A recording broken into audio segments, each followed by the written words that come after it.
Okay, Matt, I got your, oops, where are we at here? New Stryker here. So you wanted me to show you the board. So here's the top side. I'll just show both sides. This is the solder side of the board. It's your little Mars thing there that I did. So there's the board. And what I'm going to do now is what I'll do is I'll take the screws off the bottom and just swap them. That way, you know, I can just put, either way I'm still putting sets of screws on, but you wanted to see the component side, so I'll show you that.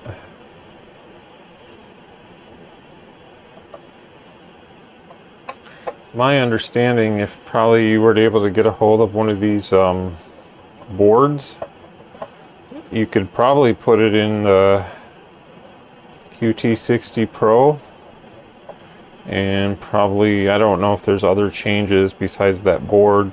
There probably is, but you could put that in that radio and probably make it a little more stronger power wise, but I'm sure there's other differences, probably firmware and stuff like that. It's really hard to say. I don't know. It doesn't really matter to me, but it's not something I would ever do. By the time you spend the money and you buy the QT60 Pro and then you spend the money, you might as well just get this radio at the end of the day. That's what I think. So why have to screw around? So here's the board. I don't know how close I can get, but I can zoom in on that. I think you were wanting to see that. So that's what it is. It's soldered right to the board with those header pins. There's like pins that come through, and I'll turn the radio around and show you.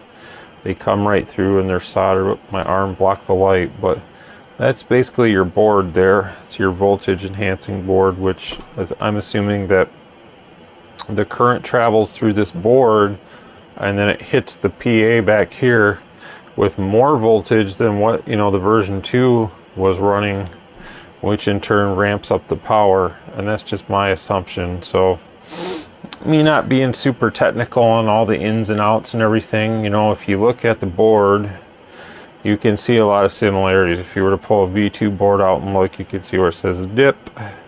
All this stuff is the same. The only difference is I believe these were a cross through, or there was other components there where these two header pins are that hold that board in place. So obviously, if someone was a little more electronically inclined and they wanted to do that, they probably, like I said, could take a board out of one of these and probably put it in a V2 or a QT60 or something like that, because a lot of the stuff is a lot of the same. So let's just spin this around and I'll take another look here on the back side if we can. And that's where you can see where the components, those capacitors and stuff, solder through, and then you have those pins that are here, and they just come right through out of the board and solder through that board. So that's pretty much it. You know, it's not real fancy or anything, but there's all your coils, factory coils and all that good stuff. So that's the inside of the radio. Apparently some guys take this regulator out and put a max mod. I have some max mods here. It's not something I would do for a customer's radio. I bought some because I'm like, well, why do these guys put these things in? I mean, to me, it's probably wasn't worth the money to even buy them, but I think I bought two. And I'm like, well, I'll just experiment with one of my own radios and see if I can notice any difference when I, you know, align that radio first. And then let's see if, you know, the max mod in place in a radio would give me more modulation gain. Probably not. I don't know. It doesn't really matter to me even if it did, but it's not going to be enough to make a difference. But anyways, this is your board. So hopefully that's what you wanted to see and everything. So tried to do it on this camcorder, that way I can show it a little bit better. So I'm going to put this back on and I want to try to get yours done rather quick here, so the way I can get it out to the UPS man, because he's probably going to come early today because it's a Tuesday and he doesn't work as late, at least coming through my neighborhood, which is towards the end of his route. And I just want to make sure that I got you all squared away. So I'm going to stop this recording, and when I come back, I'll be already probably finished. Okay, so I got your Stryker here. I'm just going to set up the modulation. Hopefully you can see the 43.2 and 43.2. So that's what I wanted to focus on there. We got you about 20 watts, 21 watts all the way up, and then all the way down I'm going to set you just below 1 watt. You can see that power decreasing. Actually, I need to go a little bit smaller step size. There you go. So it's like 0.94 watts. And then we're going to do the modulation now. I've already done FM.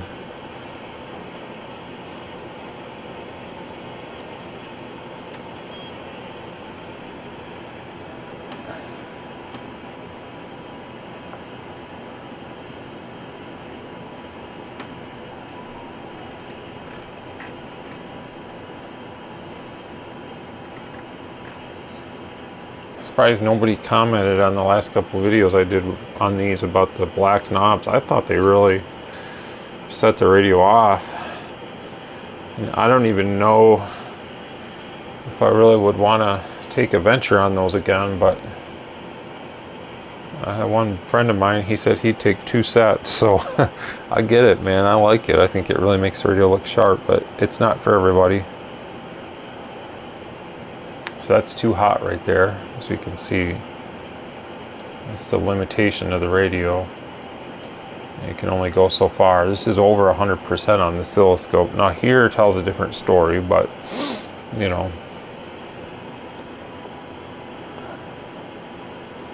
just want to make sure that we're not pinching. It doesn't appear to be. I just want to make sure that it's looking just a little bit there. That's better. So that's about where it is on the low side. Again, I don't particularly think anybody's going to run it that low, but it is a setting in the radio, so I'm going to adjust it to the best that it could be for, you know, what's good for a good operating practice.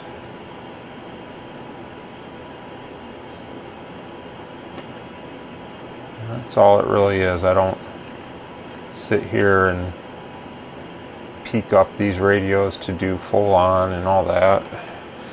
If somebody wants to go in and behind me, I guess it's more power to them, but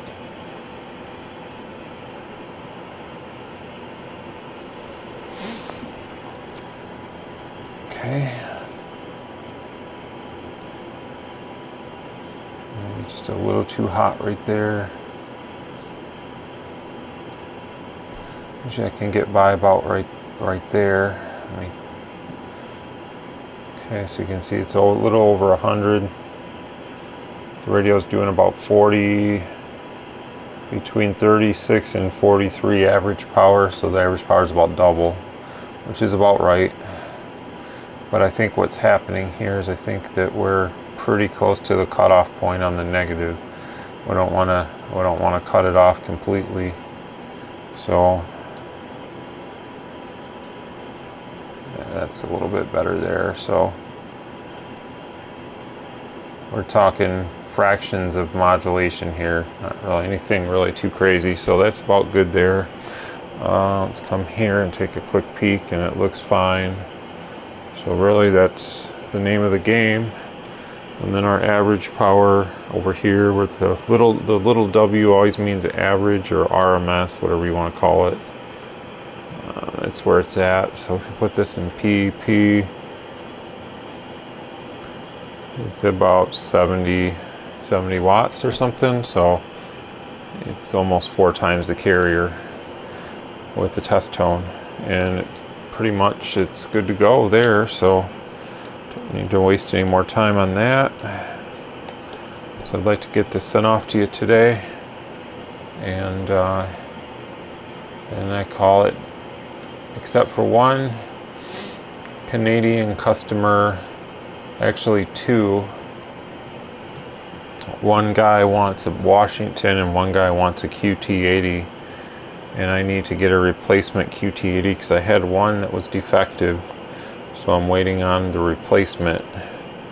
The thing about it is, with some of the international customers, I have to send personalized invoices, and it's time consuming, and you know, all that stuff, because my website, although I can do some countries, Canada, for some reason it doesn't like Canada. I don't know why. It's not anything I'm doing, but it for whatever reason it just won't allow me to have like a shipment profile set up for Canada. It used to, but I don't know what the heck happened, so I have to get all their info and stuff and then make a personalized invoice, which is kind of time consuming. And then a lot of times what would happen, and not everybody, but sometimes they would not respond back, because obviously I guess the shipping cost or something was not really what they're wanting to pay. And I understand, I mean, it's not that big of a deal, but you know, it's time that it takes sometimes to do that. So it is what it is.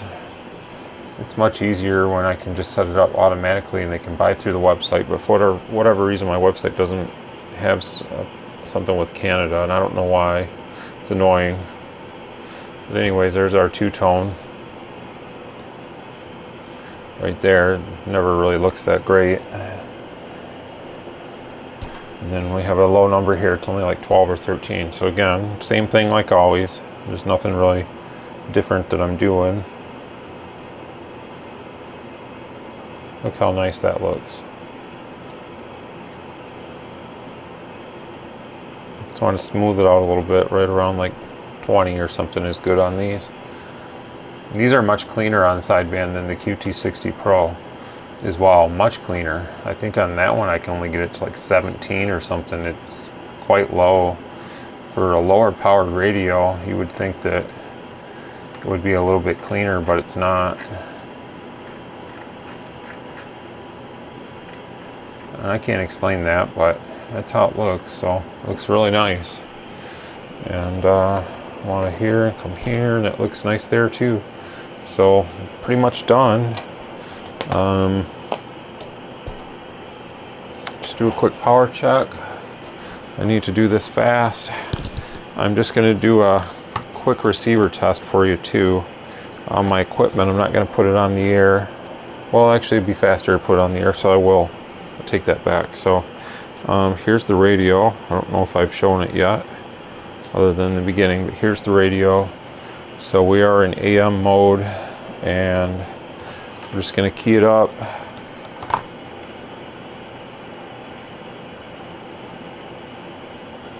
Okay, our RF power's up all the way, everything's set.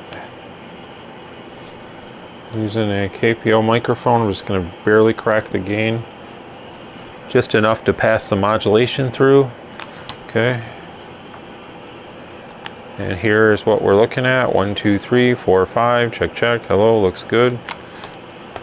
Obviously the scope, it's going to show a little bit of some, you know, overshooting and stuff like that, because honestly that's the design of the radio, so that's how they made it.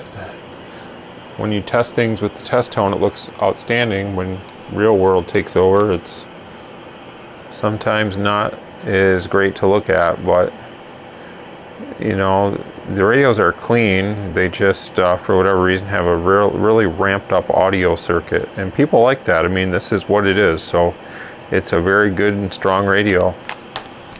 Let's turn that RF power back to, that's good, 8 watts.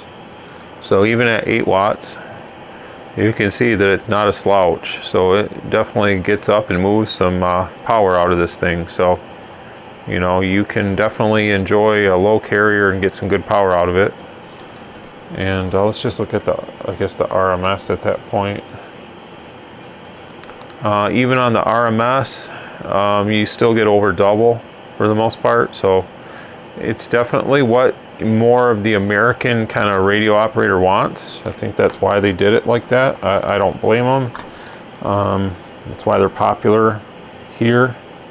Maybe in so much more than other parts of the world, probably because they don't sell them there for the most part either. But we have a certain way we want to run our equipment here, and it's fun. It may not be the most technologically advanced way to run our equipment or spectrally pure way to run our equipment, but you can't put a price on what's fun for somebody. And believe me, people spend a lot of money to have fun in this hobby. So anybody can sit back and ridicule and call people names and make fun of people and say, oh man, you know, look how stupid he is for spending all that money. But this is the average power at 2 watts, by the way, too. So, but you can't put a price tag on what's fun for somebody, because everybody has a different idea of what's fun for them. So at 2 watts carrier, you can see the level of amplitude that this thing has. So, you know, it's pretty crazy. So I hope you enjoy it. I like mine. Definitely appreciate the new version of this for sure. Is it the end all be all? No, I think it could use a few updates and improvements, but so could everything else out there. There's nothing that's perfect. We live in an imperfect world, so radios are going to be the same. But again, it's very fun. So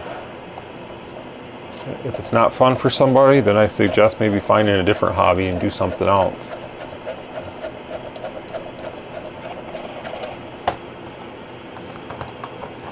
So let's put this back on the antenna. I've just been sitting here listening to static because my other radio is on, but there's no antenna connected. This is the live wire here that is hooked up. And I don't even know what's going on out there now.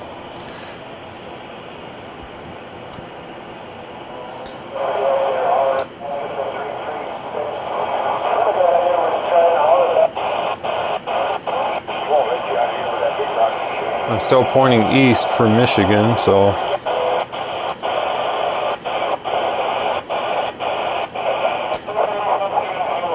man, those guys have been talking here all day.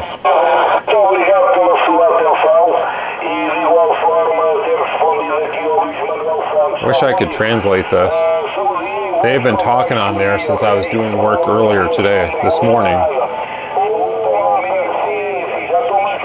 This must be a big channel for activity in that country.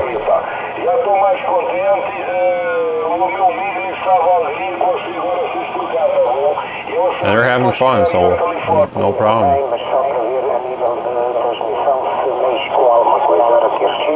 There's some more that I can't understand.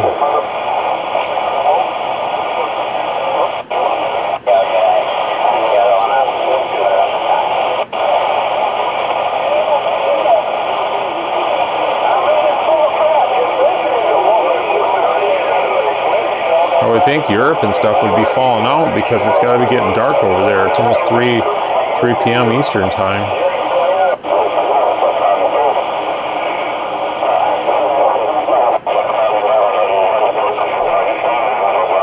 Maybe that's South America or something though.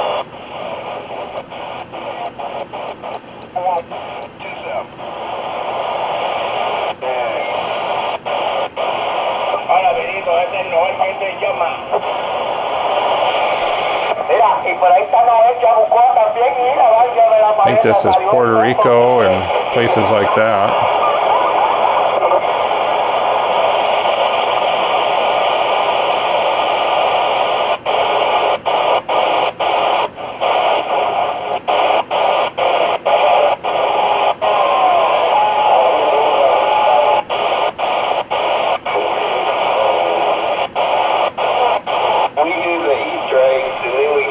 I'm assuming for, you know, the American English skip that I would be getting, if I pointed my antenna the opposite direction, I would be picking up a lot more So what I'm picking up off to the east, I bet you I'm picking up a little bit off the side of the antenna, and I bet you it's more from South America or the Caribbean islands where they're speaking either Spanish or Portuguese or something like that maybe. But I don't know, those guys on 34, they've been out there just continually going and going all day. It sounds like they're having fun. I don't know what language that is. I don't know if I can do a Google Translate here and see. Google Voice Translate.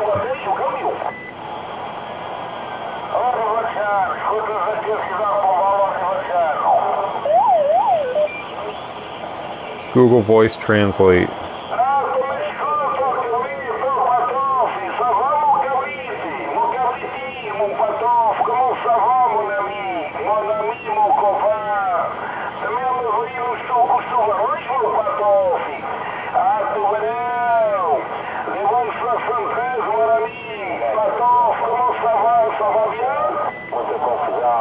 Yeah, it doesn't work. The app doesn't work or whatever. I'm trying to have it like just pick up sound, but it doesn't. The little microphone option's not working.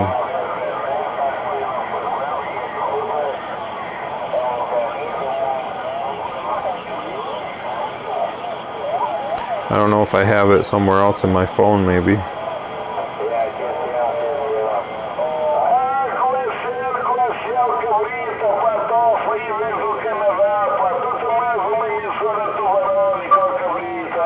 There we go.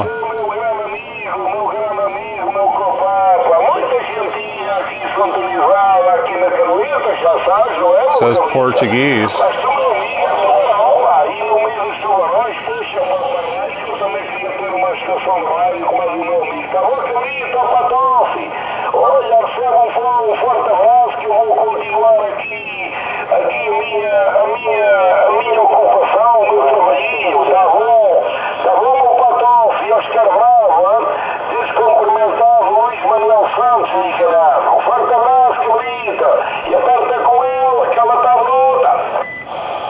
Not really picking up too well.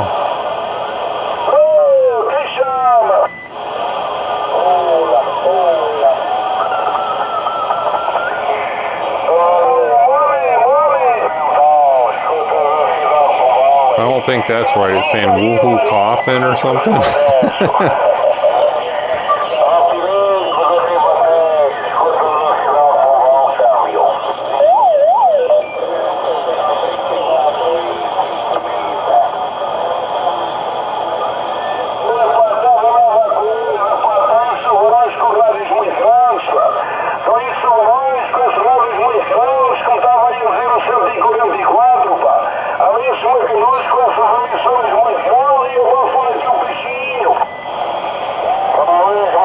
Yeah, this thing's terrible for trying to detect. It can't decipher that it's sound from like the human voice because it's coming through the radio, I think. So it does a bad job. But anyways, I'm gonna cut this video off and get your stuff boxed up and heading your way. Thanks a lot. And thanks a lot everybody for your patience. I think I'm all caught up now except for those couple. And we'll get those squared away as soon as I can, and then we'll take a little break for a while and get some other things accomplished in the radio business and in the hobby and all that stuff. So stick around and we'll be back at a different date, 73.